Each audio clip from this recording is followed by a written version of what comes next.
ఇనుము విరిగనేని ఇరుమారు ముమ్మారు కాచి ఎతకవచ్చు గమ్మరీడు.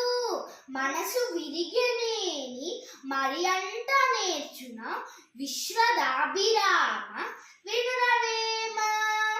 తప్పులెన్నువారు తండోపతండంపు లీన జునులకెల్ల నుండు తప్పు. తప్పులెన్నువారు తన తప్పులేరుగురు విశ్వదాభిరామ వినురవేమ. తల్లి తండ్రి మీద దయలేని పుత్రుడు పుట్టనేమి వాడు గిట్టనేమి. పుట్టలోని చెదలు పుట్టదా గిట్టదా విశ్వదాభిరామ వినురవేమ. మేడి పండు చూడ మెల్లిమైయుండును పొట్ట విప్పి చూడ పురుగులుండు. పిరికి వాణి పదిని బింకమీలాగురా విశ్వదాభిరామ వినురవేమ. ధన్యవాదాలు.